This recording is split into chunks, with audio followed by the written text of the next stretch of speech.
Claude Louara, briser l'éclat d'une histoire singulière, d'une mère héroïque, guide de l'univers, forçant le respect et l'admirable luminaire. Par son courage, ton destin fut tracé. Devenu journaliste, un combattant de la vérité. Claude Louara, face aux tourments endurés, symbole de dignité, d'intégrité dans l'adversité. Contre vents et marées, la lutte est déclarée. Pour la justice et l'égalité, je resterai debout dans la dignité. Les tentations corrompues, l'argent offert en pâture, mais mon âme pure reste impassible. Défend la forfaiture de Constant Mutamba et son ministère d'injustice. Mais d'injustice, mes actions résonnent dans le pays, tel un cri de liberté. Contre les pouvoirs corrompus, je m'élève avec fierté. Claude Louara, guide dans les ténèbres de l'injustice. Ton nom sera le flambeau de la résistance et de la revendication. Contre les vieux oppresseurs, nous prendrons l'étendard de la vérité. Pour un Congo meilleur, un avenir de fraternité et de dignité. À toi Félix Helmut Wangeleka, ta tyrannie touche à sa fin. Les mains vides, tu seras chassé. Ton règne de corruption pris pour état. Le peuple congolais ne mérite pas un leader incompétent et tribal. Et tribal, nous nous laissons unis pour bâtir un avenir rayonnant. À toi, vrai patriote, symbole de résilience et de foi. Ta voix de dignité, d'intégrité dans la liberté et de la joie. Dans le cœur de chaque Congolais, ta saga restera gravée. Pour un avenir radieux, pour une nation enfin libérée. Et Nzambe nanga, nanga, nanga, nanga, nanga, nanga, nanga, nanga. Les tentations corrompues, l'argent offert en pâture, mais mon âme pure reste impassible, défiant la forfaiture de Constant Mutamba et son ministère d'injustice. Mais d'injustice, mes actions résonnent dans le pays, tel un cri de liberté, tel un cri de liberté. Pour les pouvoirs corrompus, je m'élève avec fierté. Claude Louara, dans les ténèbres de l'injustice, on sera le flambeau de la résistance et de la revendication. Contre les vieux oppresseurs, nous prendrons l'étendard de la vérité. Pour un Congo meilleur, un avenir de fraternité et de dignité. À toi Félix Helmut Wangeleka, ta tyrannie touche sa foi. Les mains vides, tu seras chassé. Ton règne de corruption pris pour état. Le peuple congolais ne mérite un leader incompétent et tribal. Nous nous dressons unis pour bâtir un avenir rayonnant. Oh, rayonnant. Claude Louara, symbole de résilience et de foi. Ta voix est de dignité, d'intégrité, dans la liberté et de la joie. Dans le cœur de chaque Congolais, ta saga restera gravée. Pour un avenir radieux, pour une nation enfin libérée. Et Claude Louara, symbole de résilience et de révolution. Ta plume au zénith, pourtant la flamme de la liberté et de la joie. Dans le cœur de chaque Congolais, ta saga restera gravée. Pour un avenir radieux, pour une nation enfin libérée. Et Nzambe, nanga, nanga. Et Nzambe, nanga, nanga. Et Nzambe, nanga, nanga. Et Nzambe, nanga, nanga.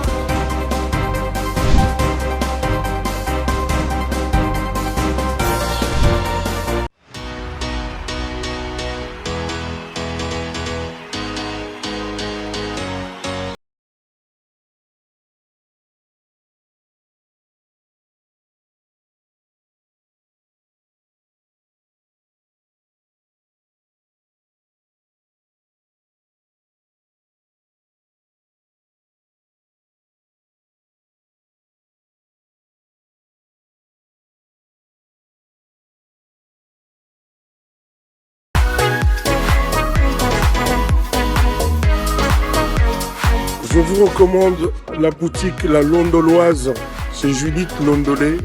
Si vous voulez être classe, chic, être habillé, être admiré. Parole de Mopao Mokonzi.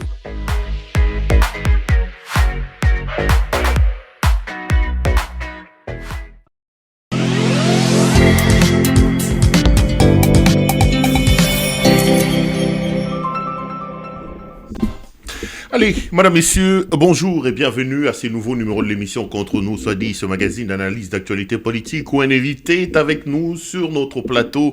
Nous prenons des questions importantes qui retiennent l'actualité, nous les mettons sur la table et notre invité tente de les scruter avec nous. Vous le savez, ça brûle désormais dans l'Est de la République démocratique du Congo. Les armes ne se sont pas tues malgré les accords cadres signés à Doha, entre autres avec l'AFCM 23 et le gouvernement de la République. Que faut-il faire? Est-ce que Doha a accouché d'une véritable souris? On parle de ça dans cette émission. On revient également sur l'épineuse question des dialogues.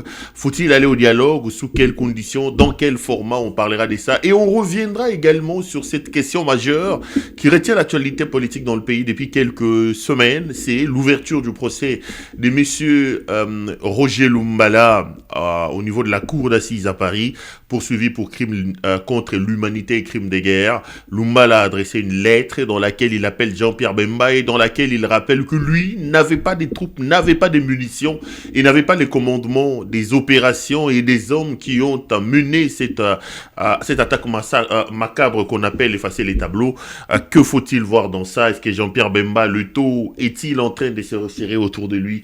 On parle de toutes ces questions. Un invité avec nous, un habitué de ces plateaux, de ces émissions, c'est monsieur Mike Mukebai Nkosso. Mike Mukebai, bonjour. Bonjour, Père Loira. Toujours un plaisir, un honneur de vous avoir sur ces plateaux. Comment vous allez, honorable Mike Mukebai? Dieu garde ses enfants comme il garde les Congolais. Ça vous fait quoi? Moi, je suis habitué à vous appeler honorable, mais quand on a été député, on les reste. Hein. Ça vous fait quoi? C'est plutôt frustrant? C'est plutôt... comment dire, ça vous rappelle des choses je sais pas moi, quand on dit honorable Mike Mukebai, comment vous vous sentez? Non, ça me dit rien. Moi, ce qui importe pour moi, vous n'êtes pas nostalgique, hein? Vous gagnez quand même $8,000 à l'époque à l'Assemblée provinciale. On se pose la question, vous avez été en prison, comment vous faites pour vivre aujourd'hui quand on sait que vos émoluments c'était $8,000, vos détracteurs disent que vous vivez attaché à la mamelle de Moïse Katumbi, vous faites comment? Bon, écoute, moi, les titres ne m'impressionnent pas. Ce qui importe pour moi, c'est de porter le combat et de le faire aboutir un jour. Je crois que nous le ferons aboutir. J'ai commencé ce combat bien avant que je ne revête le costume des députés provinciaux. Et vous savez d'ailleurs que j'avais été élu à double titre et que M. Moulindo, avec le chef de son parti, Vital Kamere, s'était arrangé pour me ravir mon siège à l'Assemblée nationale. Je ne m'en suis pas à plein outre mesure, mais je continue à mon combat. Mais écoute, ce qui est bien avec moi, hein, c'est ce que les gens ne savent peut-être pas, c'est que je vis ma modeste vie et je ne change pas mon train de vie, c'est cela. Je ne suis pas dans une logique où je profite de ma position au sein des institutions pour changer mon train de vie, louer à plus cher ou acheter des bagnoles gros cylindres. Non, je ne suis pas dans cette vie-là. Donc, c'est ce qui fait que je peux toucher $8,000 aujourd'hui, et demain, ne rien avoir et vivre ma vie tranquillement. Et je crois que je peux le dire aux gens, c'est pas très indiscret de dire que je suis locataire. Et les loyers que je paye aujourd'hui, c'est quasiment les mêmes que je payais quand j'étais pas encore député. Donc, j'avais pris une précaution pour que je ne change pas trop de train de vie, que ça me perturbe pas si un jour je ne profitais plus des revenus en tant que député. Et donc, je suis très à l'aise. Bon, les gens disent que je suis accroché au mamel de Katumbi. Bon, si Katumbi m'a soutenu dans le cadre d'un combat et pendant que je suis cadre de son parti politique, je n'en rougirai pas. Je n'en rougirai pas, c'est tout à fait normal. C'est tout autant que moi aussi à mon niveau, ça m'arrive d'intervenir pour le plus pauvre que moi, dans la mesure de mes moyens. Donc, c'est tout à fait normal dans un combat que les uns et les autres se soutiennent. Je n'en rougis pas, en tout cas. Donc ça c'est pour reconnaître aussi d'une certaine manière. Mais ça c'est pas ça l'objectif de l'émission. Mais vous n'êtes pas député, vous n'êtes plus journaliste. Vous êtes qui? Un spécialiste des plateaux de télévision, vous en faites 3-4 heures. J'ai vu quelqu'un vous attaquer et dire, mais posez-lui la question, il fait quoi dans la vie, il vit comment? Et j'ai vu un autre dire que vous avez vécu une vie, beaucoup d'immoralité dans la bière, dans les ceci. Bah attendez, j'ai pas envie de vous embêter, mais je vous donne peut-être l'occasion pour le Congolais qui vous regarde, de vous expliquer. Mais vous vivez comment? C'est la question que les gens se posent. Mike Mukebai, qui donne des leçons aux autres, qui dit qu'il porte les combats, il ne travaille plus, il n'est pas journaliste, il n'est pas député, il aurait mené une vie pleine d'immoralité, la bière, les femmes, etc. Beaucoup de vos détracteurs, et même certains de vos jeunes frères, sans citer les noms pour ne pas donner de volume à certains écervelés, on dit ça, j'ai vu ça dans les médias. Vous leur répondez comment? Vous dites quoi aux Congolais? Vous vivez comment, Mike Mukebai? Ouais, vivre comment? Je crois que j'ai répondu en partie, mais aussi ma femme me soutient beaucoup. Et ça ne me gêne pas de le dire aujourd'hui, mais faudrait pas que les gens le prennent comme on aurait dit Tshisekedi avait dit ça, j'ai vu de l'argent de ma femme qui est infirmière. Bon, pauvre cocotte, votre épouse. C'est donc elle qui fait bouillir la marmite à la maison. Bon, il s'est fait qu'elle, en tout cas, intervient beaucoup pour ses enfants. Et donc, les enfants n'ont pas senti tout le temps que j'étais en prison à l'absence de leur père. Parce que son défunt père, mon beau-père a laissé quand même quelques biens et que ces biens ont été mis en vente et ma femme a gagné un peu d'argent avec ses frères et sœurs et en tout cas mes enfants n'ont pas manqué de voiture pour aller à l'école, même si c'est pas une voiture de luxe, mais ils ont quand même une voiture assez modeste pour faire le déplacement et continuer et donc aller à l'école. Donc je crois que j'ai répondu en partie à cette question quant à savoir comment je vis. Bon, ceux qui racontent des choses sur l'immoralité de Mukebai, moi je crois que je n'ai pas de réponse. Je ne suis pas un homme parfait, mais ceux qui me connaissent savent que j'ai quand même une vie assez ordonnée. J'ai une femme, une seule, et deux gosses. Et donc, si j'étais dans une vie immorale, que je menais une vie de bâton de chaise, je crois que j'aurais dû avoir des enfants par-ci, par-là, et des concubines installées. Ce n'est pas le cas. J'ai vu ma petite vie tranquille. Je prends la bière, je ne le réunis pas. Le soir, les 2-3 canettes de bière lève, la bière belge, c'est la bière que j'aime bien. Je crois que c'est pas un péché. J'ai fumé beaucoup, j'ai arrêté. J'ai trouvé la force d'arrêter de fumer pendant que j'étais en prison. Il fallait bien le faire. Hein. Vous savez, en prison, c'est le lieu où vous cherchez beaucoup à vous déstresser.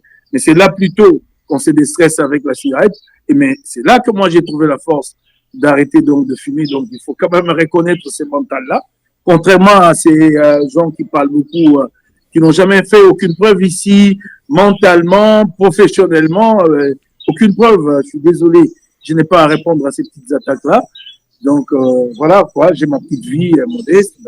Voilà. Mais vous construisez l'avenir comment? C'est-à-dire que Mukebai, est-ce qu'on risque pas de se retrouver dans l'affaire de Félix Tshisekedi un jour? Mike, permets-moi de le dire comme ça, que des chômeurs arrivent au pouvoir, vous-même vous reconnaissez que c'est madame qui fait bouillir la marmite. Est-ce qu'on se retrouvera pas un jour avec Mukebai ministre, hein, un chômeur qui ne faisait plus rien, qui attendait que madame achète la voiture pour les enfants, etc. Est-ce que on ne risque pas aujourd'hui avec le combat que vous menez, s'il jamais il advenait que vous arrivez au pouvoir, de revivre l'affaire d'un chômeur comme Tshisekedi qui n'a jamais rien fait de sa vie, qui vivait chômeur, accroché à son épouse et qui pille aujourd'hui. Est-ce que l'histoire ne risque pas de cette... Moi, ça, je suis, je veux dire, un peu étonné et je trouve...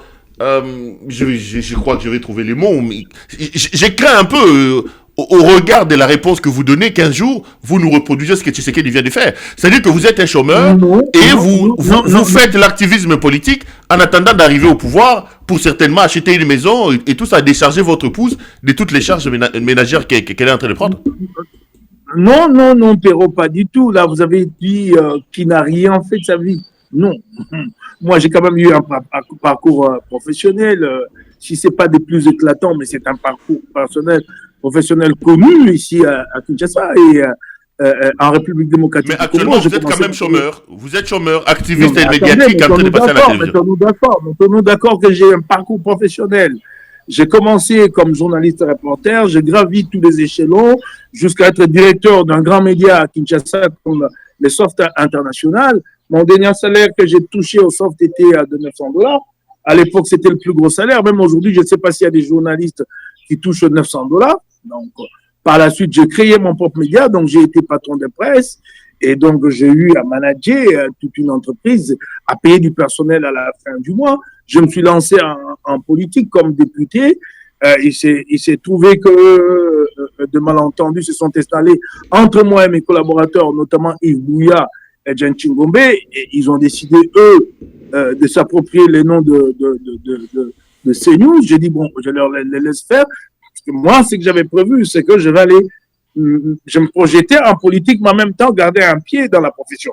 Mais il s'est fait que ce moment de rupture avec mes deux collaborateurs m'a pris au dépourvu. Donc, je suis allé en politique sans avoir une base arrière professionnelle et je le regrette infiniment. Et dans l'entretemps, je suis en train de travailler pour reconstruire mes ressorts professionnels. Je crois que d'ici 2 années, je vais relancer mes activités professionnelles. Et ne vous en faites pas beaucoup, Perrault. Je ne suis pas les gars qui pensent terminer sa vie en politique. Hein. Je crois que j'ai encore quelques 10 années, peut-être moins, et je vais finir ma vie tranquillement dans ma profession de journaliste. Mais cette fois-là, de manière un peu plus variée, parce que je pense qu'avec les numériques, la façon de faire du journalisme n'est plus celle que nous avons connue, très classique en restant là à écrire des articles. Je vais diversifier un peu mes activités dans les secteurs du numérique. C'est à ça que je me prépare. D'ailleurs, j'ai un collaborateur à côté de moi avec qui je fais ce travail-là, qui s'appelle Dario Miji, sur qui je jette de fleurs, un des garçons très très brillants. Nous sommes en train de préparer des projets pour l'avenir. Voilà. On vous donne 2 ans, il n'y a pas de problème, M. Mike Mokebai. Je sais que vous êtes trop attaché à Kinshasa. Il a encore plus aujourd'hui. Nous qui sommes à l'extérieur, on regarde les images. Parfois, moi je me dis, déjà que quand j'étais à Kinshasa il y a 4-5 ans, je me plaignais de la situation.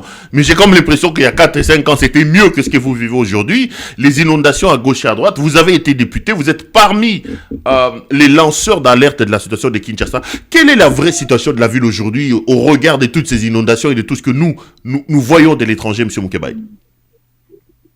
Ouais, mais vous dites il y a 4-5 ans, c'était encore mieux. Mais ce que nous vivons aujourd'hui, c'est la résultante de ces 4-5 ans, de ces 10 années où ça allait encore mieux, mais que nous n'avons rien fait en prévention. C'est ça le plus grand problème. Regardez, par exemple, là, vous avez des déchets plastiques un peu partout. Mais vous savez, la conséquence, elle est laquelle? C'est que l'infiltration des eaux de pluie dans le sol devient très difficile.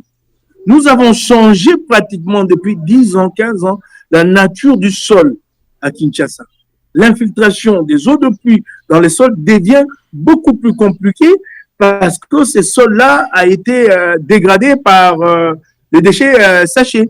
Donc, c'est cela le grand problème. Et si nous n'y réfléchissons pas en profondeur, dans les 10-20 années à venir, ça sera très, très grave. Et c'est dommage que les 5 années, Félix Tshisekedi, qui avait la possibilité en ce moment-là, parce qu'il y avait des moyens, nous ne connaissons pas encore la guerre, en tout cas pas la guerre avec cette intensité, il a eu le moyen de financer la ville avec le 2 millions de dollars d'assainissement chaque mois, mais sans mettre en place le moindre suivi. Et ces fonds ont servi à des individus, aux autorités de la ville, à la direction de l'Assemblée provinciale de Kinshasa. Les gens se sont très improvisés éboueurs, patrons des ONG, ainsi de suite, dans le secteur d'assainissement. Ils se partageaient ces butins-là et faisaient semblant de balayer les trottoirs. Et voilà les conséquences aujourd'hui. Et vous savez, par exemple, que Kinshasa n'a pas de centre d'enfouissement des déchets. Nous avons hérité un centre d'enfouissement de Kimbuta, mais Ngobila l'a laissé à l'abandon. Et toutes les stations de transfert qui étaient installées ici, avec l'appui de l'Union européenne, dans le cadre d'un projet pilote, ont été détruites, ces stations de transfert-là. Donc, Kinshasa a un sérieux problème et ça se répercute dans notre quotidien chaque fois que la pluie tombe. Il faut aujourd'hui penser des solutions en profondeur, de manière structurelle, à commencer par les berges de nos rivières, qui sont aujourd'hui occupés de manière anarchique, ce qui empêche d'y accéder pour curer nos rivières, nos égouts, nos caniveaux pas curés depuis 30 ans. Il y a un problème réel. Il faut 2 gros moyens. Et là, je crois que je dis quelque chose de fondamental. Si nous ne le faisons pas, nous n'en sortirons pas. Là, il faut travailler à lever un gros projet avec la Banque mondiale en termes de dizaines de millions de dollars et alors se projeter sur les 2-3 années pour régler cette question de manière structurelle. Mais à un moment donné, vous avez aussi porté un autre combat. Je me rappelle moi-même, ici, je vous recevais plusieurs fois dans mes émissions, le combat du marché Zando. J'ai vu des spots passer, un marché moderne, ultra moderne, etc. Nous en sommes où? Qu'est-ce que vous en savez de l'évolution de ces projets marché Zando, vous qui êtes attaché à la ville de Kinshasa? Ouais, quand on dit marché ultramoderne, je crois que cette publicité-là est inappropriée. C'est comme une insulte envers nos mamans, nos papas, nos enfants, nos filles qui vendaient dans ce marché-là. On l'a modernisé, le nouveau marché, mais ce marché a perdu sa philosophie. Il avait un caractère social, à savoir que nos mamans, ils trouvent des étals pour vendre du pondou, du técou, ben voilà quoi. Mais les nouveaux marchés, c'est plus ces marchés-là. Et ça, c'est Ngobila qui l'a fait. C'est plus ces marchés-là. Les nouveaux marchés, l'étal, la moins chère, elle est à combien l'étal? La moins chère, elle est à $400. Et avec un loyer mensuel de $60. Donc, c'est des galeries modernes qui n'ont plus rien à voir avec le marché. C'est regrettable, mais ça, c'est Ngobila qui a changé la philosophie, la nature de ce marché pour partir de son caractère social et en faire maintenant des galeries de luxe où ce sont les plus nantis ou les assez nantis qui vont pouvoir devenir propriétaires ou locataires des magasins là-bas. Bon, en ce qui concerne les projets en lui-même, aujourd'hui, il y a eu une évolution, ça il faut s'en satisfaire un peu, même si les ententes n'ont pas été, n'ont pas trouvé de réponse telle que moi je le souhaitais.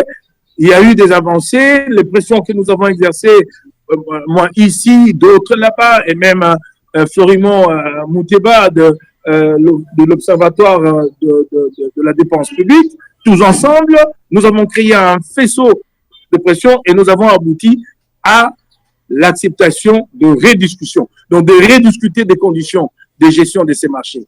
Et donc, des négociations ont été ouvertes entre les deux partenaires, à savoir la ville de Kinshasa et la société contractante Sogema. Qu'est-ce qu'il y a d'acquis? Qu'est-ce qu'il y a d'acquis dans ces négociations? Les acquis, c'est que finalement, la propriété de la ville a été reconnue sur l'ouvrage. Par contre, par le passé, Sogema se présentait comme propriétaire de l'ouvrage, quitte à ce qu'elle échelonne Sogema la dette sur l'ouvrage sur deux décennies, 3 décennies, et se faire payer pour, soit, disons, se faire rembourser. Ça a été mis de côté, c'est clair maintenant, c'est la ville qui est propriétaire de l'ouvrage. Et là-dedans, on a tenu compte, on a pris en compte les fonciers, donc la surface sur laquelle est bâti cet ouvrage est bien propriété de la ville de Kinshasa, on en a tenu compte. On a révisité la redevance, parce que c'est un contrat de partage de bénéfices pour quelques 20 ans. On a révisité la redevance, la ville aura droit à 20% plutôt que 30% au départ. On a ouvert la gestion, elle n'est plus exclusive à Sogema. La ville y participera pleinement et activement. Voilà quelques avancées, mais sinon, en réalité, c'est un projet qui n'est plus profitable ou qui noie dans la philosophie originelle à caractère social. Ça, c'est perdu, on ne retrouvera plus cet aspect-là. Mike Moukeba est donc notre invité du jour. Avec lui, nous faisons l'actualité politique du pays. Vous savez qu'il a été député élu de la ville-province de Kinshasa et qu'il est trop attaché à cette ville. Quoi de plus normal que de commencer cette émission avec ces quelques questions d'entrée concernant la ville de Kinshasa. Alors, honorable Mike Moukeba, l'actualité, c'est quand même les bruits des armes. Ça tire toujours dans l'est de la République. Beaucoup auraient attendu qu'en ce moment ici, avec la signature de l'accord cadre à Doha et même les accords signés entre le Congo et le Rwanda, à Washington, que le calme règne dans cette partie de la République. Là, ce matin encore, j'apprends que la FCM 23 continue de gratter plusieurs localités, plusieurs villages, en train d'avancer vers Mwenga Centre.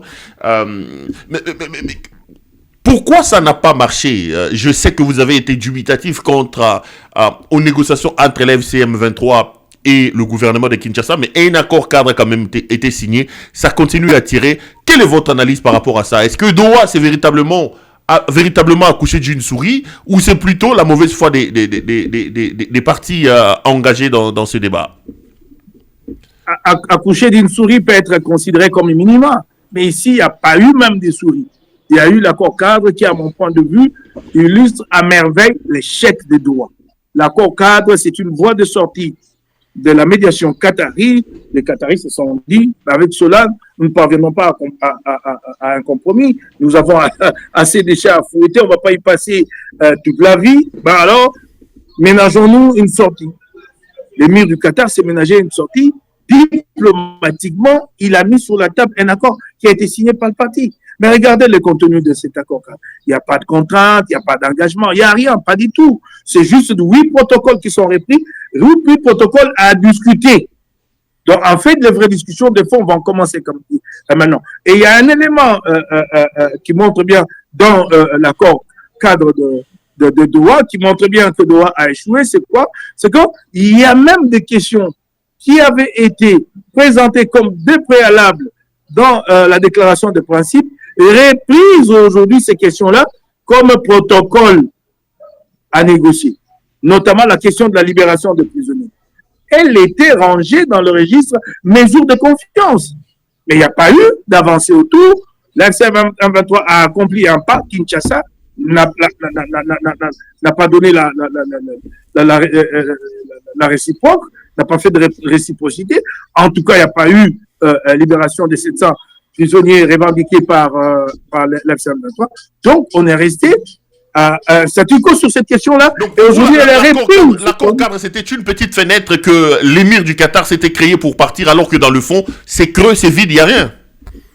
C'est rien, il n'y a rien. Il faut répartir à zéro, protocole après un autre, discuter et conclure chaque protocole. Mais il y a quand même le protocole avec le 8 chapitres reconnaissent par exemple la nécessité de la paix, la nécessité de se retrouver autour d'une même table pour continuer à creuser et à vider les protocoles. Tout ça pour vous, vous ne voyez que du noir, quoi.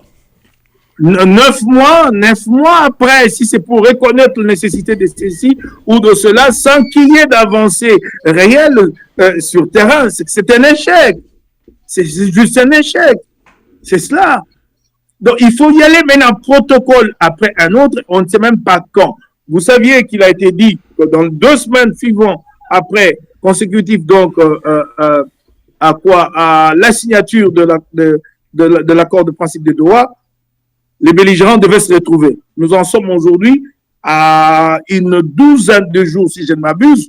Donc, l'échéance de 2 semaines arrive, si je ne m'abuse, vendredi, mais aucune date n'est prévue pour que les 2 parties se retrouvent et entament les discussions. Aucune date n'est prévue. Nous ne savons même pas dans quelle capitale africaine ils vont se retrouver. Lomé est plutôt vu comme la capitale qui devra recevoir en janvier ce que nous avons appris récemment ici, des médias, une réunion de haut niveau. Nous ne savons même pas ce que ça signifie, une réunion de haut niveau. Mais aujourd'hui, il n'y a pas de perspective. Et la preuve que la confiance s'est davantage amenuisée, que les partis se méfient l'une de l'autre ou les unes des autres, c'est que les hostilités ont repris avec intensité. Chaque jour qui passe, nous apprenons que telle localité est passée sous le contrôle de tel belligérant ou de tel autre. C'est cela, ce que nous vivons. Là, maintenant, c'est la logique militaire qui prime. Donc, les uns et les autres se disent, je prends l'avantage sur le terrain militaire, comme ça me permet d'obliger la partie en face à des concessions. Voilà la logique qui prime maintenant. Et ceux-là qui jouent, ceux-là qui encouragent cette logique-là, ceux-là qui jettent l'huile sur le feu, ce sont les partisans anti-dialogue. Ils ne comprennent pas que être va-t-en guerre aujourd'hui ne profite pas ni aux uns ni aux autres. On va parler de ce dialogue, on va parler de ça. Mais pour vous, s'il faut tirer les responsabilités de cet échec des Doha, mais la balance pour vous se pencherait plus du côté du pouvoir ou du côté de l'AFC-M23. Qui est le vrai responsable de cet échec des Doha? Oh, c'est clair, j'ai l'impression que le régime, lui, a décidé de jouer le pourrissement. J'ai comme l'impression que c'est toute une option levée. On travaille à favoriser les statu quo, l'important étant de se maintenir au pouvoir, avoir le compromis avec la SM23 le plus tard possible et donc aussi retarder le plus possible le dialogue, de sorte que le jour où enfin nous y arrivons, qu'on se dise que ben voilà, il n'est plus possible d'organiser les élections en 2028 et donc il faut octroyer un bonus à ceux qui sont au pouvoir. Parce que vous savez, quand les gens sont plus préoccupés par le maintien au pouvoir, par les avantages que le pouvoir offre, les privilèges, ainsi de suite, la jouissance, le reste n'est pas un souci pour eux. C'est à ça à quoi nous assistons aujourd'hui. Donc, il y a vraiment une option responsable de l'échec. C'est Tshisekedi qui ne veut pas faire aboutir le processus de paix des Doha. Mais attendez, quand vous vous convenez de la libération des prisonniers comme une mesure de confiance que l'FC-M23 accomplit un pas de son côté et que de l'autre, la liste serait présentée par le comité international de la Croix-Rouge ne reçoit pas de réponse de la part du gouvernement. Vous voulez que nous disions c'est qui le responsable? Vous voulez qu'on dise qui est le responsable? L'identification de ces prisonniers-là n'a pas été possible. J'apprends ici et là maintenant qu'on aurait commencé cette identification. Je ne suis pas très rassuré que cela va avancer. C'est cela la triste réalité à laquelle nous assistons. Vous parlez d'un pourrissement de la situation et vous évoquez le fait que la vraie solution pour vous, la recette miracle, c'est le dialogue. Mais là aussi, on a l'impression que ça claudique dans la mesure où Tshisekedi dit qu'il ne fera pas un dialogue sous le format que vous réclamez, pas avec des gens qui ne condamnent pas visiblement et publiquement les agresseurs. Avant de répondre à la question, Mike, est-ce que vous pouvez regarder la caméra et nous dire qui agresse la RDC? Est-ce que pour une fois, vous pouvez condamner, vous, l'agresseur de la République démocratique du Congo, selon que le demande le président de la République? Bon, vous avez posé la question. Si vous pouvez revenir au départ, la question du départ. J'ai dit que le président Tshisekedi a dit qu'il ne fera pas de dialogue sous les formats... Okay, vous m'avez rafraîchi la mémoire. Je dirais par la suite, si je condamne ou pas, je commence par le début. Il faut comprendre que nous sommes en présence de trois processus. Il y a le processus de Washington avec l'accord qui a été signé, l'accord de paix.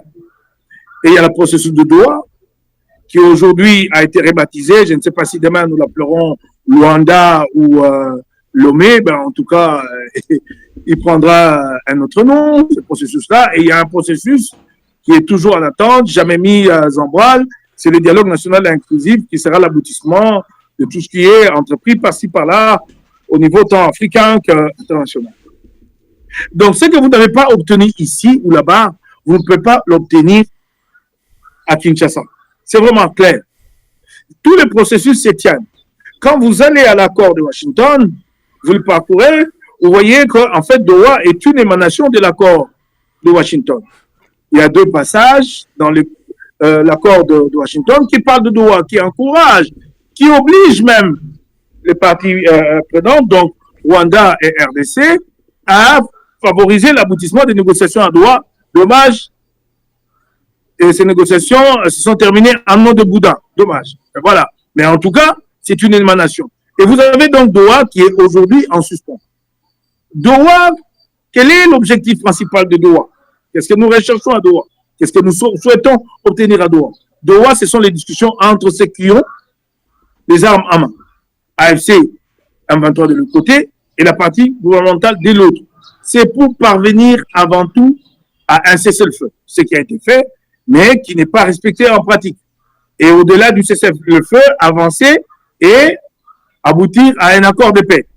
Alors, cet accord de paix qui sera conclu entre les belligérants est une affaire de belligérants arrangée et bouclée en dehors des institutions de la République. C'est entre deux parties. De fait, la réalité sur le terrain nous oblige, nous, à croiser les bras et à subir les dictats des belligérants pour qu'ils parviennent à un accord, à l'accord de paix. Mais une fois qu'ils auront conclu cet accord, ils y parviendront un jour. Une fois qu'ils auront conclu cet accord, comment le mettre en œuvre si la classe politique n'est pas impliquée? Voilà là où le dialogue national inclusif est incontournable.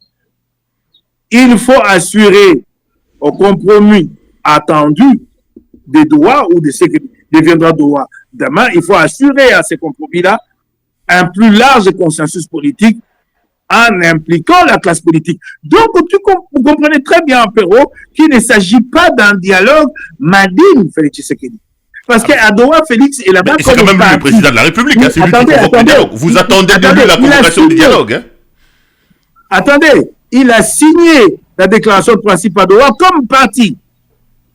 Il est dit dans le titre, la déclaration de principe entre le gouvernement de la République démocratique du Congo et la FM23, en parenthèse, les partis. Donc, le gouvernement a été mis sur le même pied d'égalité que la FM23 et le gouvernement l'a reconnu et a apposé la signature.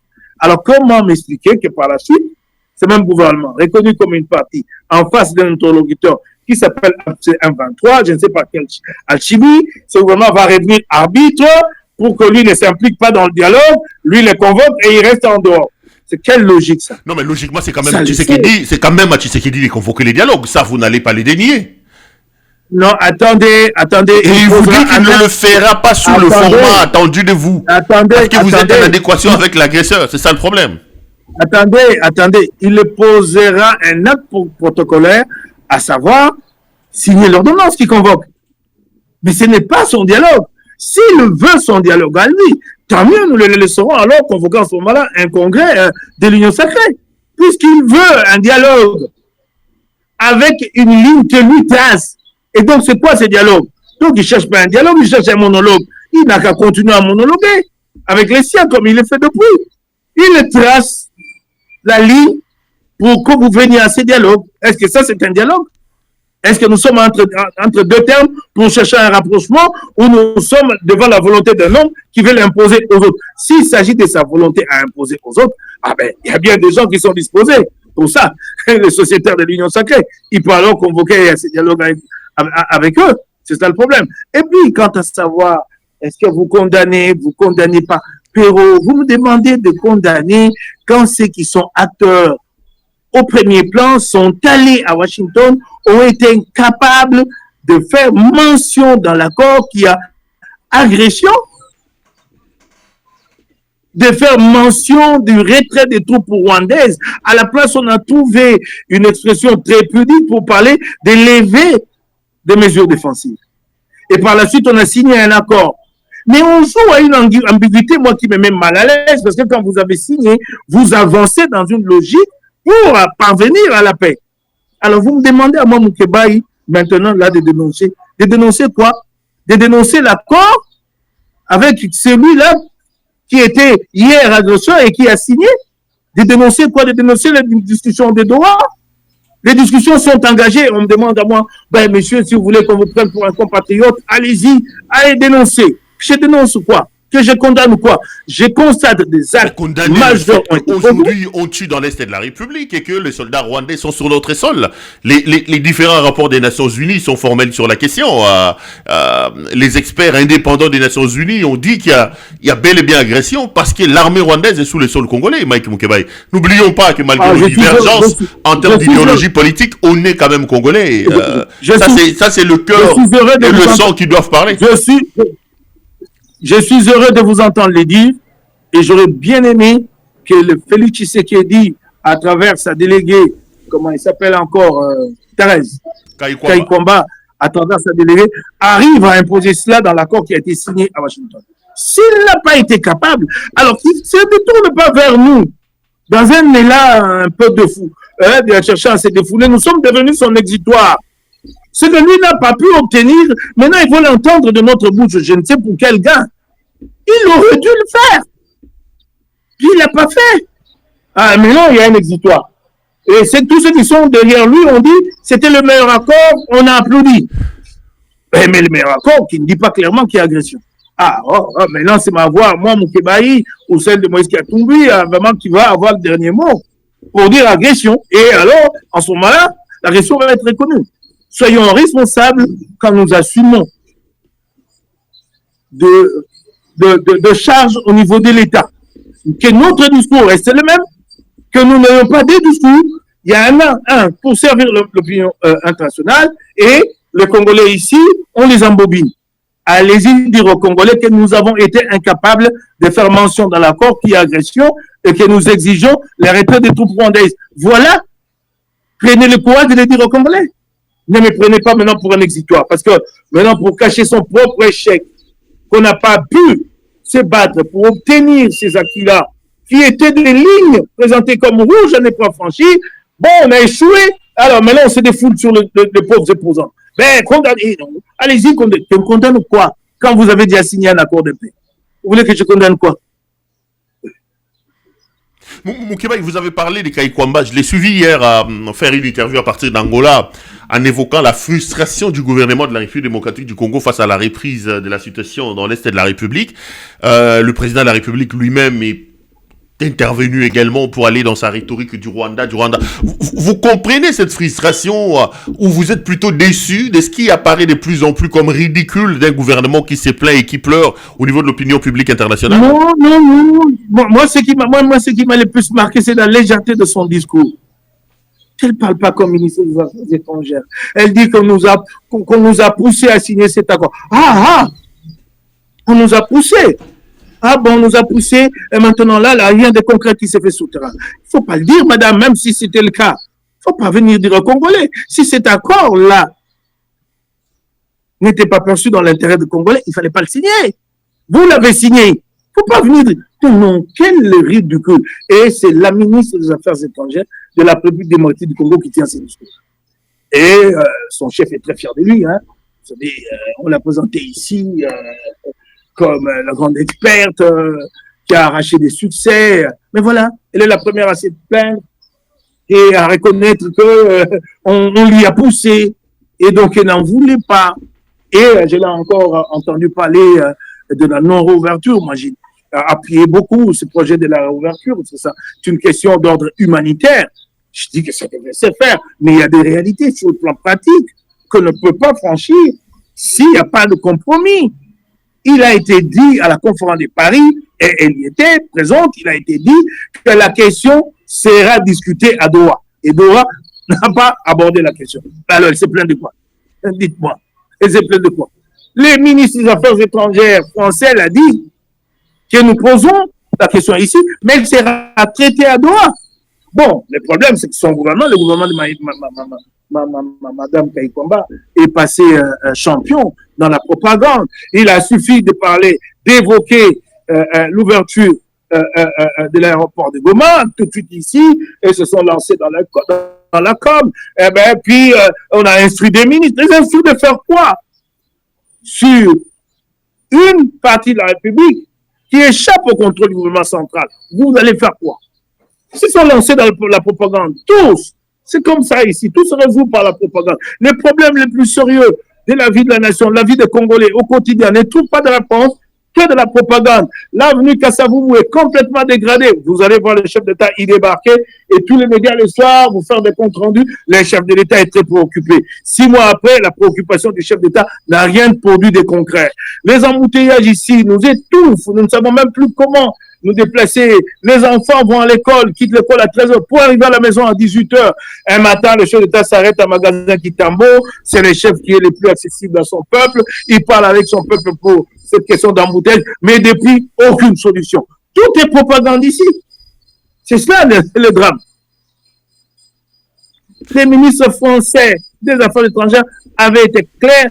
On discute de la question à Doha. Et c'est normal. Si vous êtes à la table de discussion avec la SM23, et je comprends que c'est une contrainte. En réalité, ils n'ont jamais voulu y aller. Mais quand vous êtes déjà engagé, vous reconnaissez donc que nous avons affaire à un interlocuteur et que nous devons ensemble parvenir à un compromis pour rétablir l'autorité de l'État, pour la restaurer. Et je ne peux pas comprendre la légèreté de son discours. Je ne peux pas comprendre. Et là, elle, plutôt que de faire de la diplomatie, c'est ça la diplomatie agissante, hein, de pleurer au micro des journalistes. C'est ça la diplomatie agissante. Hein? C'est ça? Mike Moukebaï, vos détracteurs, ou plutôt des gens qui sont au pouvoir, disent de vous que vous êtes prompt à la critique, mais vous êtes tellement lourd et lent aux propositions. Vous dites que doit accoucher d'une souris, ou plutôt pas d'une souris, mais accoucher du néant. Hein? Mais quelles sont les recettes alors? Parce que là, la guerre a repris. Moukébaï, on vous donne une baguette magique, on vous met à la place. Qu'est-ce que le Congo doit faire pour se sortir finalement et sérieusement de cette situation? Tshisekedi dit que c'est pas lui, c'est une situation qui dure depuis des 30 ans quand même. Ne prenez pas cette hypothèse-là, je ne serai jamais à leur place, c'est à eux de décider, Perron. Et ils savent ce qu'il y a de pertinent à faire pour que nous avancions. Je vous l'ai dit ici, il y a comme une option claire de jouer le pourrissement. C'est cela tout. Mais vous, Mike Moukébaï, la recette pour vous, la solution, c'est laquelle? Pour que nous nous en sortions finalement? Je l'ai dit, il faut parvenir à un compromis à Doha et ensuite passer au dialogue national inclusif. C'est pas sorcier. Tout le monde le sait, jusqu'à Félix Tshisekedi. Le dialogue format ECC, Union, comment ça s'appelle? ECC. Format ECC, quitte à élargir, si les gens pensent qu'il faut élargir, quitte à élargir les panels, tant mieux, mais il n'y aura pas que ces panels-là. À ces panels-là, il faut aussi ajouter les panels africains. Il y a les panels africains, avec Olusegun Obasanjo et même le président togolais, et Adema, même si beaucoup pensent qu'il n'a pas le profil pour assumer une telle tâche, et que lui-même a changé de constitution dans son pays pour se maintenir au pouvoir indéfiniment. Tant mieux, hein? Voilà, messieurs, vous suivez l'émission Contre nous soit dit. Nous débattons donc des questions d'actualité politique dans le pays. Et mon invité du jour, c'est donc l'honorable Mike Moukébaï Nkossou, cadre du parti Ensemble pour la République. Alors, Mike Moukébaï, je sais que vous aimez Kinshasa, vous aimez aussi l'Est de la République, parce qu'il faut qu'on se le dise. Vous avez notamment évoqué ici votre parcours. Vous avez travaillé au journal Le Soft du tonutruant Kinké Moulumba, qui était moboutiste, kabiliste, aujourd'hui tshisekédiste, qui a d'ailleurs dit que Kabila Totondi Onanouté. Peut-être que bientôt il va lancer un autre concept, Tshisekedi Totondi Onanouté, visiblement un homme sans idéal et sans position. Vous avez donc, dans ces cadres-là, vous vous êtes retrouvé pendant plusieurs années au Rwanda, vous connaissez un peu le groupe armé. Vous avez suivi l'affaire Roger Lumbala. Lumbala appelle aujourd'hui, a écrit à Jean-Pierre Bemba pour que Bemba vienne témoigner. Il dit que lui n'avait pas des troupes, lui n'avait pas d'armes. Est-ce que vous comprenez cette manœuvre de Roger Lumbala ou pour vous, c'est plutôt une manière de se disculper en impliquant un innocent qui est Jean-Pierre Bemba dans ces conflits? Oui, effectivement, j'ai travaillé au Rwanda entre 2003 et 2005. Et donc, avec résidence sur place, à l'appel de Kinké, il m'avait invité. Donc, son journal a eu à contribuer à la toute première campagne à l'élection présidentielle du Rwanda, la première élection présidentielle après le génocide, donc en 2003. Donc, il m'a fait dire... Pour qui vous avez toujours beaucoup de considération et de respect. Lui, il peut changer de camp, il peut être assez immoral politiquement comme il peut être sans position, sans idéologie, sans classe sur le plan politique. Jamais une seule égratignure de Mike Moukébaï sur cet homme. Bon, ça, il a beaucoup de chance, hein. Moukébaï qui a explosé ses relations avec Kamere, qui a explosé ses relations avec Mouzito. Lui, il est chanceux, hein, lui, hein, Kinké Moulumba. Vraiment bon, chanceux. Écoute, je le tiens pour l'un des meilleurs professionnels de la République, en tout cas dans la presse écrite. Mais ce qui me met un peu en difficulté pour avoir l'objectivité de mettre mon point de vue sur des questions d'ordre moral ou politique en ce qui concerne son comportement, c'est que j'entretiens des relations de fils à père avec lui. C'est un peu difficile de comprendre. Il y a des liens très affectifs. On a fait tant de choses avec lui, un long parcours. C'est là que j'ai commencé ma carrière. Donc, si vous pouvez m'exonérer cette question-là. Les questions liées à l'immoralité politique de Kinké Moulumba. Je sais, ancien moulutiste, ancien kabiliste, Ok, revenons sur l'affaire Lumbala. Alors, l'affaire Lumbala, aujourd'hui, c'est le nom de Bemba qui est mis en avant. Et chaque fois que moi j'entends le nom de Bemba, il y a une évocation qui me vient à l'esprit. Ce sont ces attaques incisives au vitriol en dessin de la ceinture contre Moïse Katumbi pendant la campagne électorale 2023. Moi, personnellement, je ne sais pas comment Katumbi a vécu ces attaques-là. Moi, j'en ai beaucoup souffert que des attaques de telle nature viennent d'un homme qui a eu quand même à bénéficier de beaucoup de magnanimité de la part de Katumbi. Katumbi a été très bienveillant avec Bemba. Il y a des choses que je ne peux pas dire ici, mais en tout cas, très bienveillant sur le plan autant moral, humain, matériel que financier.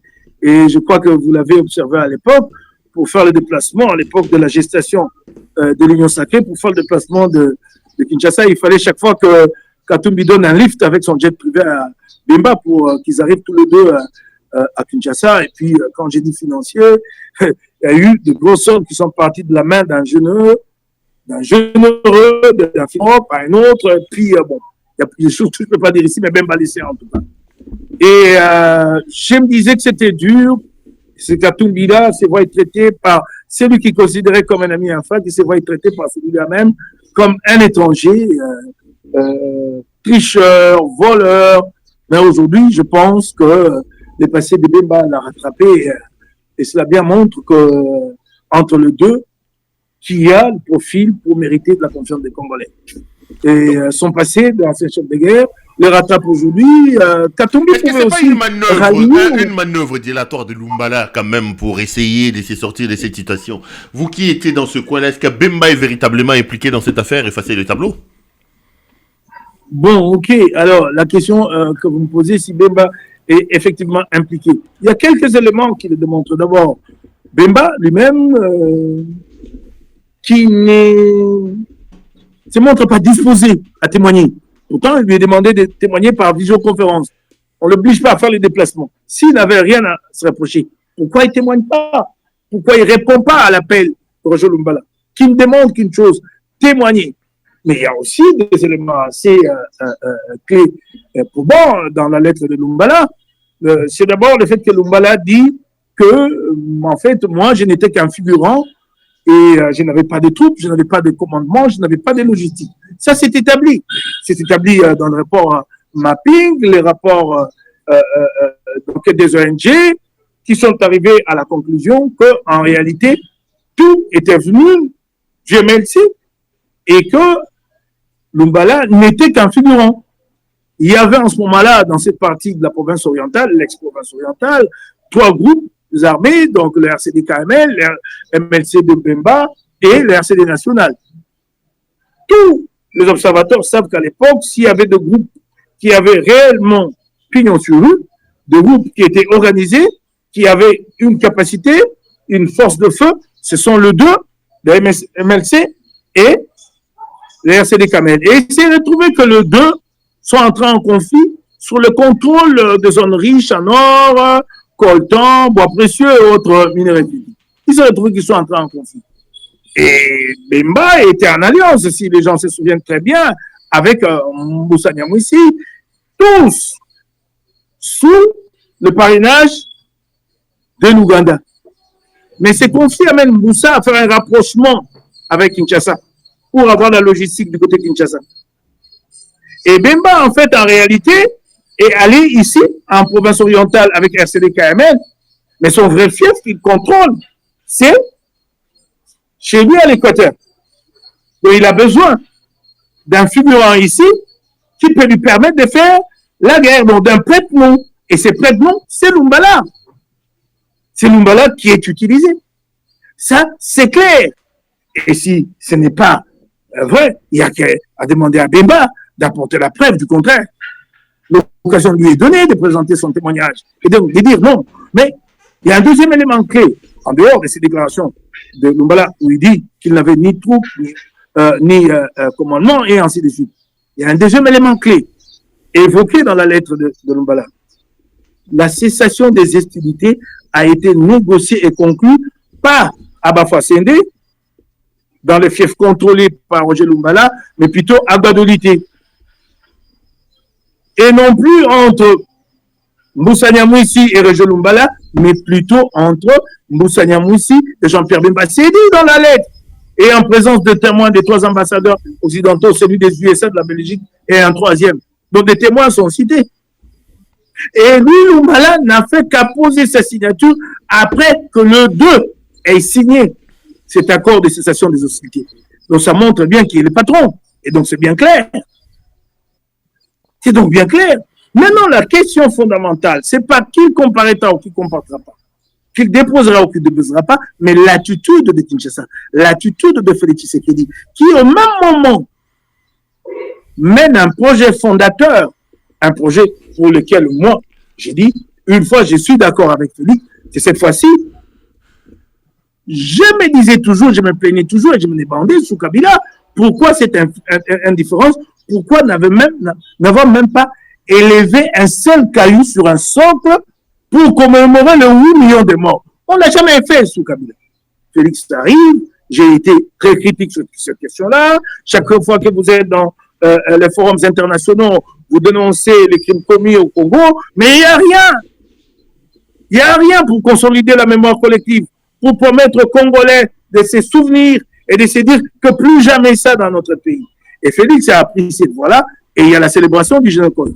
Mais comment expliquer que l'homme qui célèbre le Génocide ici, l'homme qui finance une grande campagne à l'international pour que nous obtenions la reconnaissance de ce génocide à l'international, même s'il y a à redire sur cette démarche-là, parce qu'il y a bien des choses qui ne sont pas prises en compte.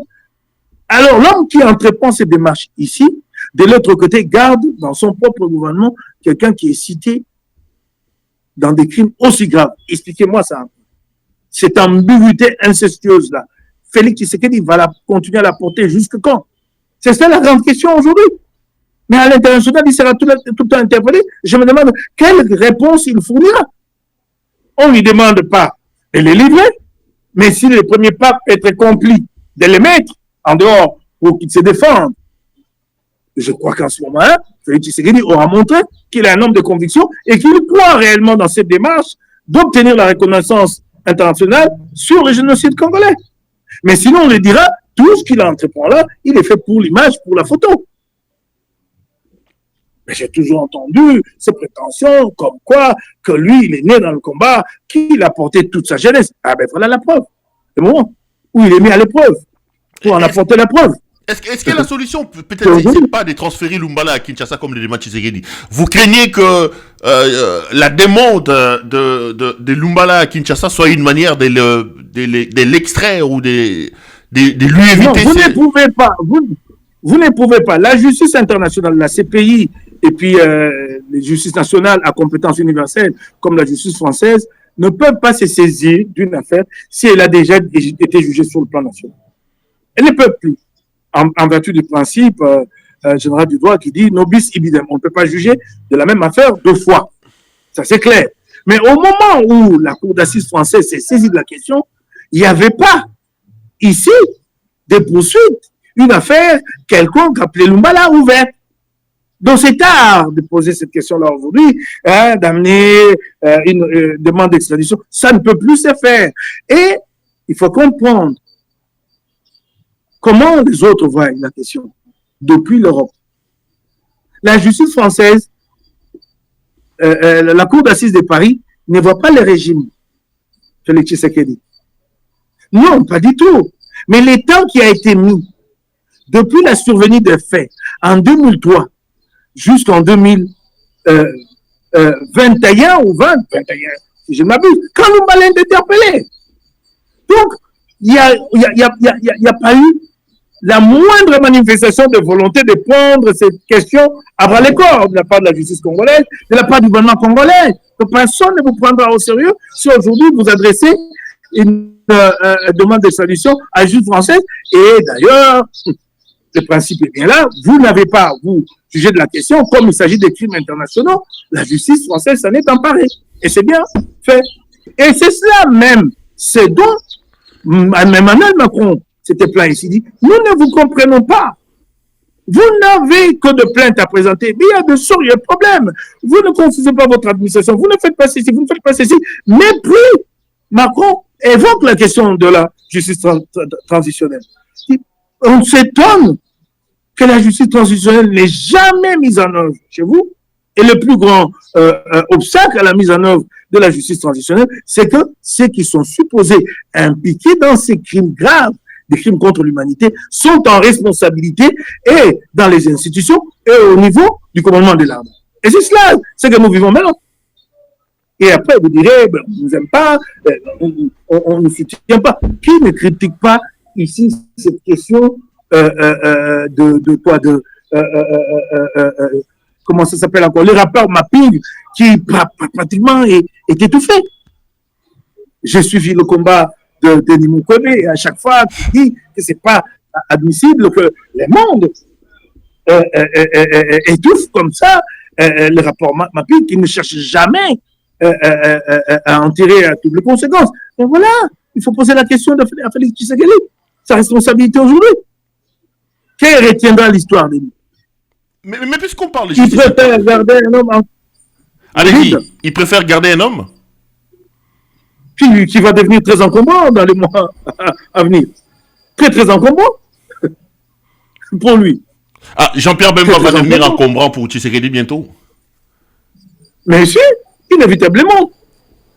Inévitablement. Mais puisqu'on parle de justice internationale, Lumbala est jugé en France. Ici, en Belgique, le procureur du roi était d'ailleurs à Kinshasa.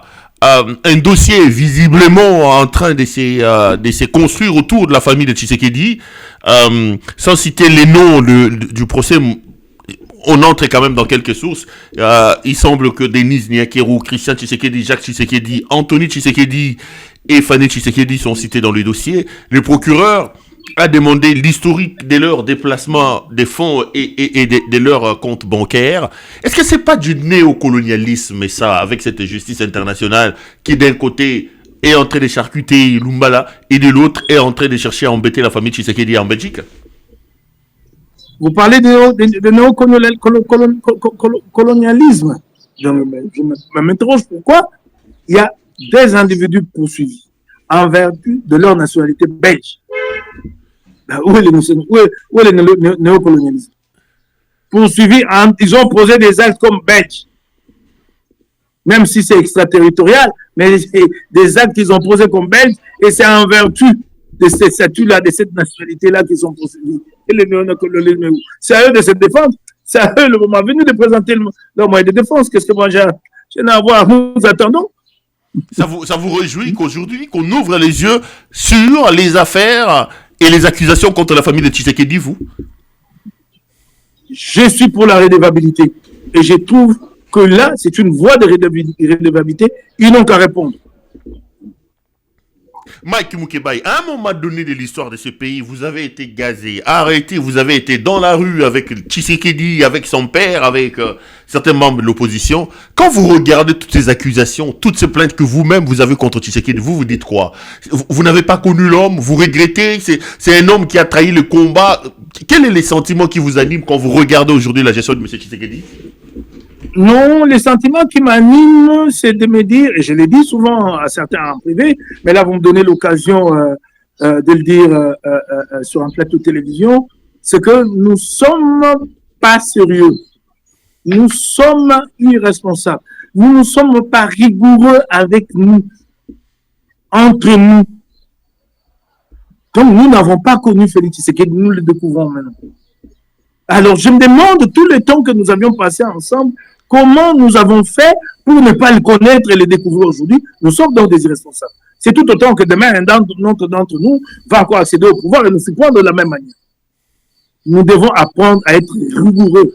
Qu'est-ce qu'il faut? Il faut de la rigueur quand on est d'abord opposant. Donc vous comprenez que moi, au début de l'émission, j'ai insisté sur votre chômage, sur votre vie. Donc c'est ce qu'il faut faire visiblement. Vous dites quoi là?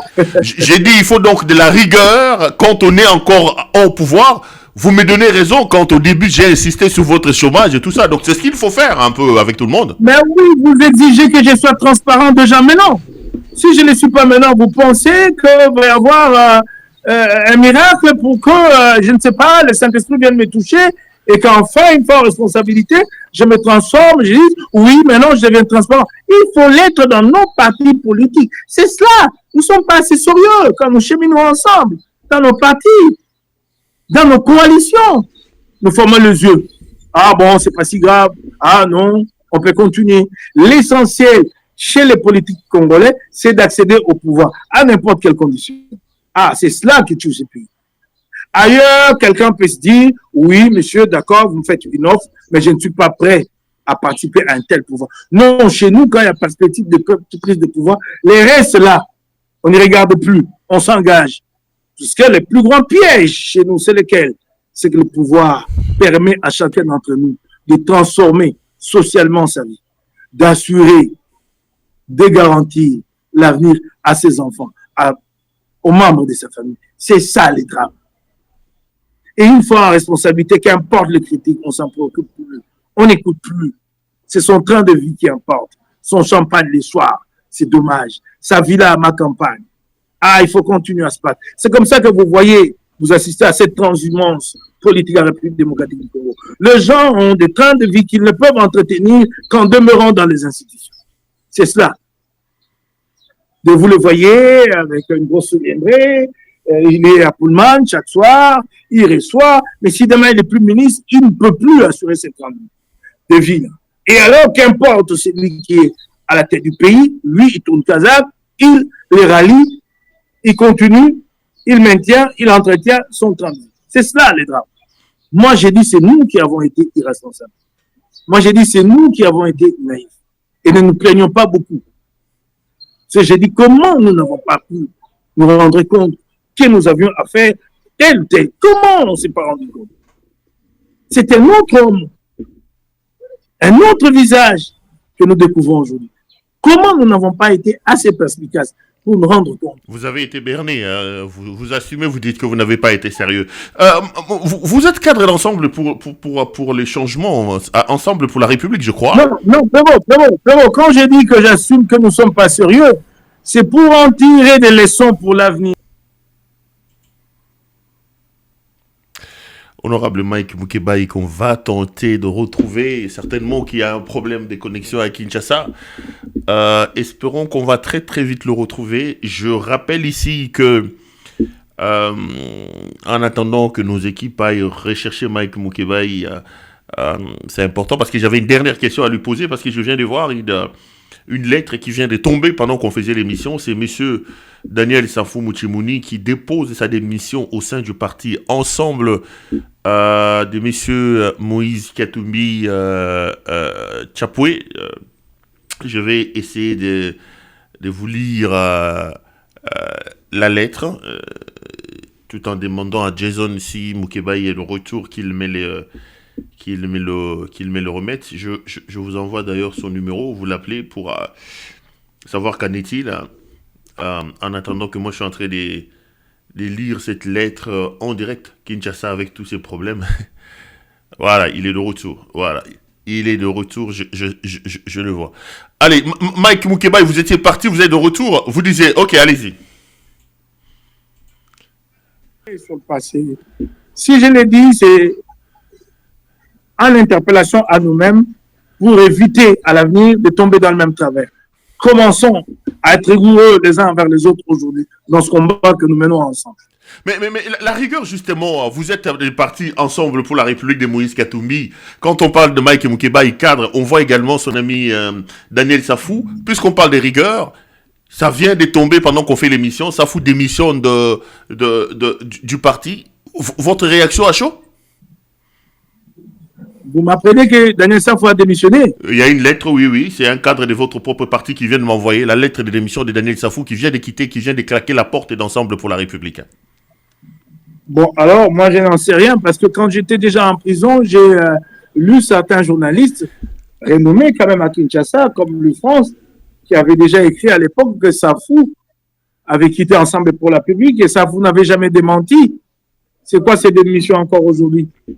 Je vous lis la lettre de démission carrément parce que j'ai quand même... Non, j'ai pas besoin. Non, c'est pour nos téléspectateurs. C'est pour nos téléspectateurs. Ah, je vous en prie. Parce que j'ai comme l'impression que par rapport aux formules ordinaires où on dit pour des raisons de convenance personnelle, ici j'ai l'impression que c'est tout un réquisitoire qu'il fait. Il écrit démission du parti, copie pour information à la coordination de la plateforme Sauvons les Congo, à Monsieur le Président du parti Ensemble pour la République. Monsieur le Président, j'ai l'honneur et l'avantage de vous informer de ma démission du parti Ensemble pour la République. Ma démission prendra effet à compter de la date de réception de la présente lettre par les instances compétentes du parti. J'ai pris cette décision en raison du déphasage et de la position actuelle du parti qui privilégie du particularisme politique au détriment de la priorité absolue à l'unité de l'action des forces politiques et sociales en vue d'un projet consensuel crédible autour d'un leadership consensuel et dynamique capable, 1. D'éradiquer toute velléité de la tyrannie qui s'installe dans notre pays. 2. De contribuer à la restauration de l'état des droits, à rétablir l'autorité de l'État, la démocratie et la réconciliation nationale en s'opposant farouchement à la détérioration de la situation sécuritaire, socio-économique et environnementale, notamment dans l'Est du pays, la famille de l'État au plan interne et l'érosion du prestige de la nation au plan international.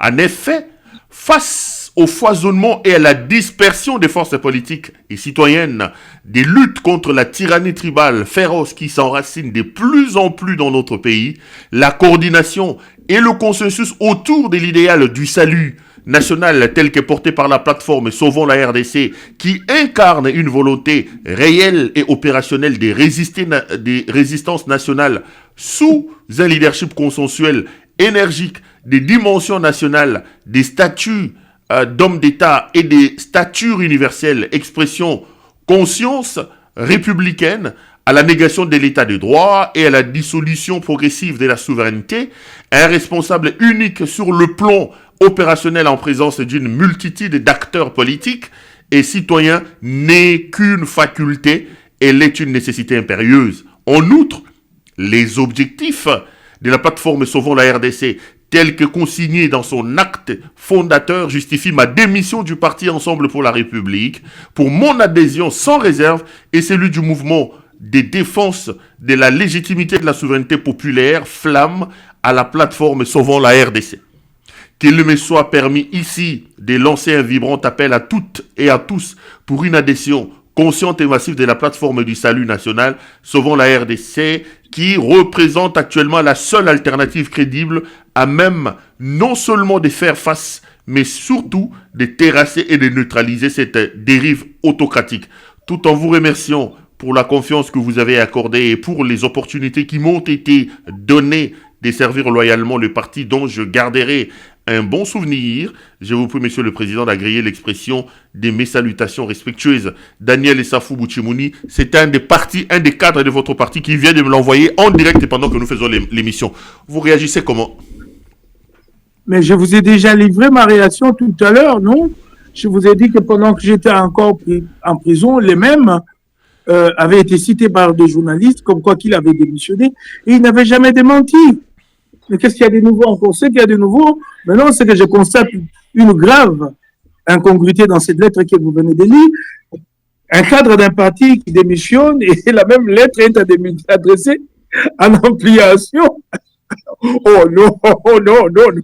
La même lettre est adressée en ampliation à une autre coalition. C'est marrant.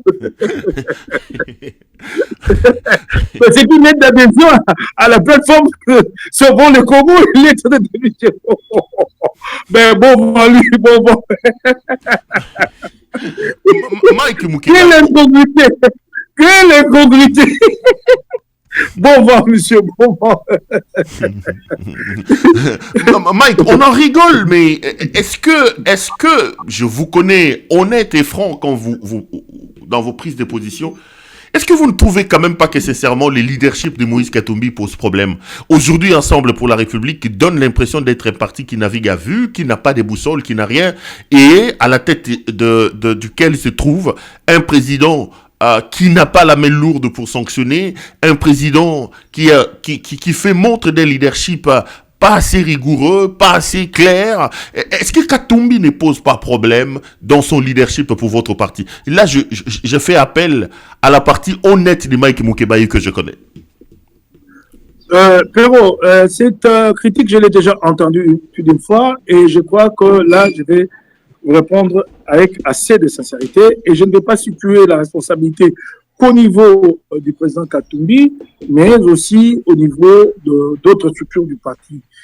Je crois que ce que vous dites là est dans une certaine mesure vrai. Il n'y a pas de fermeté dans notre façon de nous comporter, dans notre façon de faire respecter notre ligne. C'est pas la première fois que nous voyons des gens ambigus, qui jouent le double jeu, être maintenus à des postes de responsabilité pendant très très longtemps.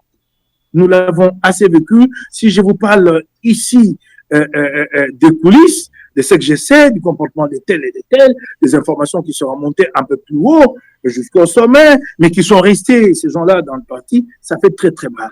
Et des fois, ça choque c'est là qui ont payé le prix, c'est là qui sont loyaux, ça choque. C'est en même temps une interpellation ici.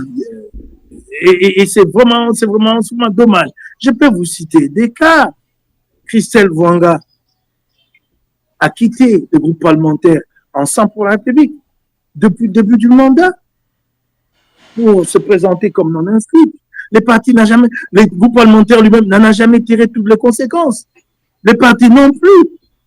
Au point où, lors de la dernière élection ici, d'un membre du bureau, donc au poste de rapporteur, certains ont voulu jouer sur cette confusion pour dire que non, elle n'a jamais été exclue. Non, elle n'a jamais été exclue, mais elle-même, elle a pris ses responsabilités, elle était partie. Si nous, notre faute, ce n'était pas d'avoir tiré de conclusion, mais elle n'est plus députée d'opposition. Il y a des cas comme ça.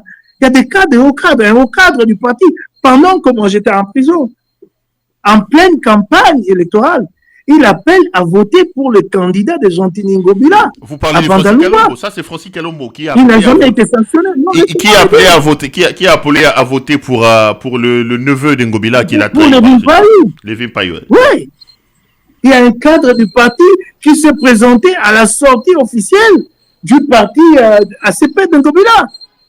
Sous prétexte que non, bon, nous on est amis ici, je ne suis pas venu au nom de mon parti, je ne représente pas mon... Quelle amitié ça? Je peux vous en citer tant d'autres.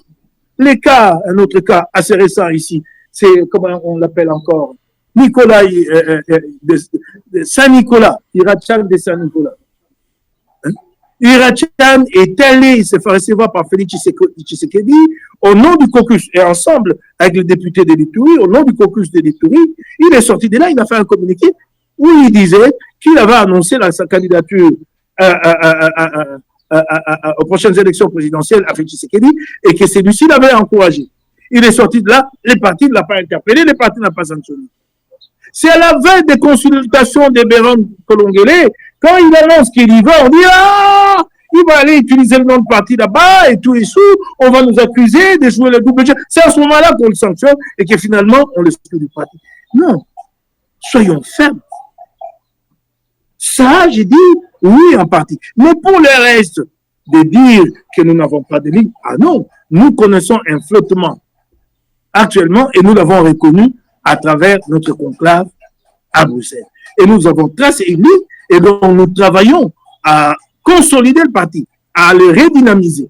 Nous travaillons. S'il y a des faiblesses, nous ne nous en cachons pas, nous les disons. Comme ici, je le reconnais. Ça a été établi à Bruxelles. Et notre conclave l'a constaté. Et nous y travaillons. Ce n'est pas facile d'avoir notre président en exil en ce moment-là et perturbé. Et vous avez vu le survol de sa ferme et ceci et cela. On le perturbe déjà dans sa propre vie. C'est pas très, très évident. Mais je sais qu'il est battant et qu'il tient. C'est déjà pas mal, hein? Ce qu'il a obtenu diplomatiquement ici et là-bas, pas pour le parti ensemble, mais pour le Congo. Ça aussi, il faut mettre ça à l'actif de Moïse Katumbi. Vous en parlez très peu. Tout ce qu'il fait diplomatiquement, jusqu'à l'obtention de la résolution 559 de la Chambre des représentants des États-Unis, qui insiste sur l'organisation du dialogue national inclusif, version CENCO et CC, et qui met en garde,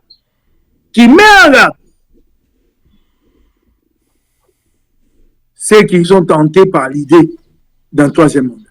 Mais en garde, sérieusement. Et vous savez, comme il y a eu quelque chose de particulier dans les votes de cette résolution. Ça a été un vote bipartisan. Un vote qui a obtenu l'adhésion et des républicains et des démocrates. Et peut-être que les gens en sont venus à oublier cette résolution, mais comme ailleurs, ils ont la suite dans les idées, ce qu'ils ont décidé à travers cette résolution sera appliqué demain ou après-demain. Ça, c'est un succès à mettre à l'actif des Katumbi. Ça, on ne voit pas ça beaucoup. Et ça, il a oublié son parti, il travaille pour le Congo. Bon, ok, il y a des choses à redire. Normal, nous sommes une société d'hommes, avec ses faiblesses. Nous allons pas faire. Je le reconnais.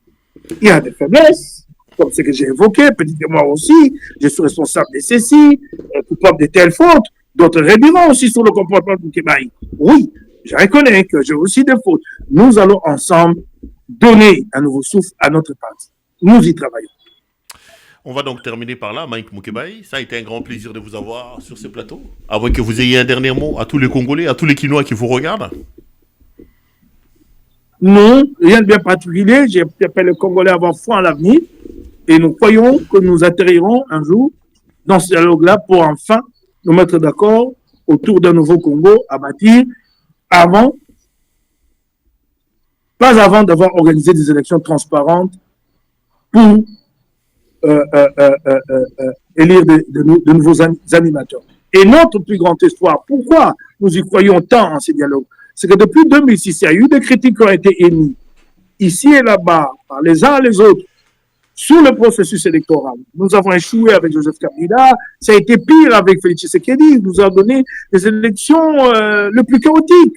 En 7 jours, comme si la loi n'existait pas, comme si la loi devenait la volonté de l'individu. Là où la loi parle de 24 heures, monsieur, nous aurons des élections en 7 jours et on veut que nous acceptions ça. Mais les dialogues nous donnent l'occasion. Ça serait une occasion historique pour révisiter pour la première fois, pour évaluer pour la première fois les institutions clés dans l'accomplissement du processus électoral, notamment la CENI et la Cour constitutionnelle.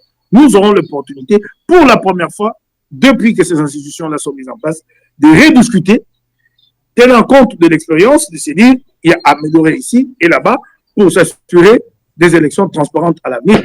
C'est que vous comprenez, ce qui est dit dans notre Constitution n'a pas été résolu, à savoir que les crises que nous connaissons en République démocratique du Congo sont dues en très grande partie par le manque de légitimité des animateurs. C'est à quoi Félix nous a encore amené à assister. Voilà.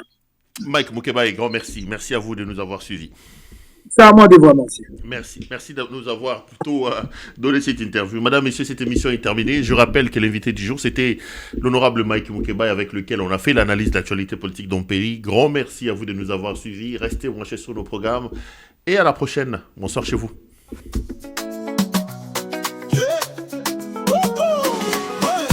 Dans la peau de Claude Roulouara, j'ai l'éclat d'une histoire singulière, d'une mère héroïque, guidée de l'univers, forçant le respect, l'admirable luminaire. Par son courage, mon destin fut tracé. Devenu journaliste, un combattant de la vérité. Claude de Roulouara, face aux tourments endurés, symbole de dignité, d'intégrité dans l'adversité. Contre vents et marées, la lutte est déclarée. Pour la justice et l'égalité, je resterai debout dans la dignité.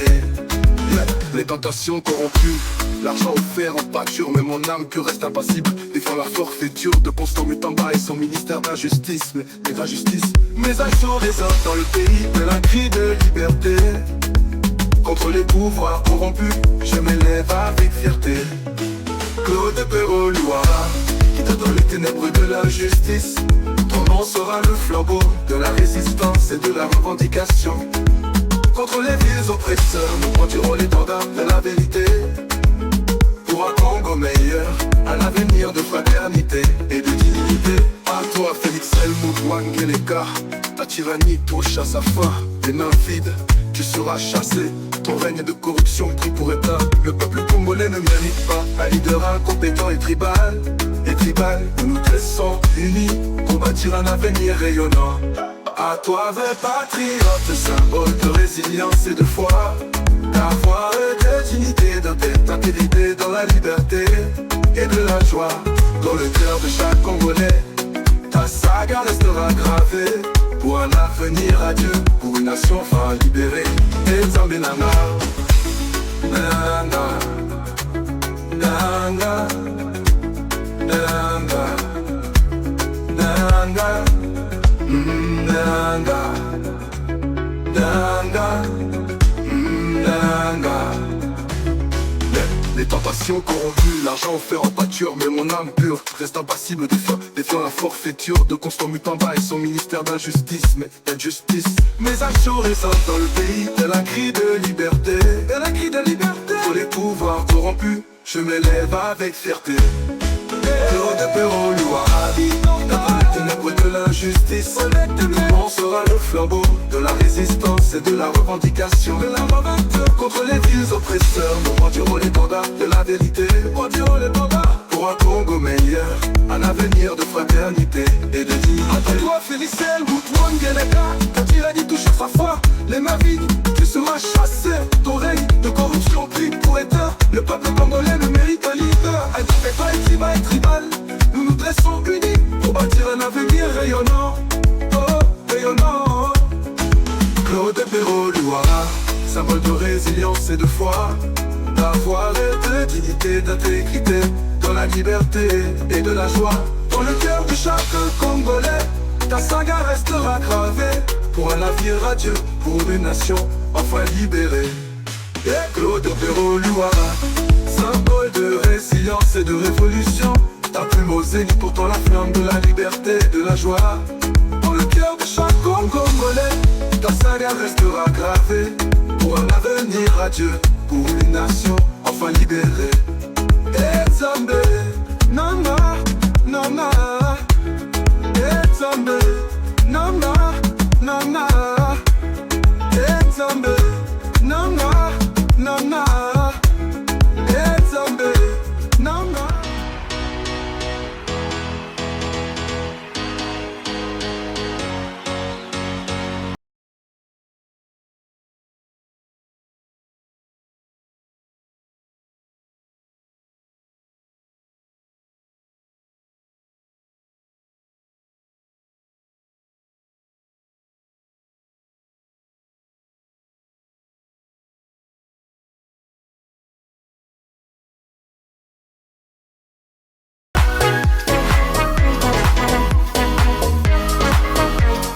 Je vous recommande la boutique La Londoloise, c'est Judith Londolé. Si vous voulez être classe, chic, être habillé, être admiré. Parole de mon pao Mokonzi.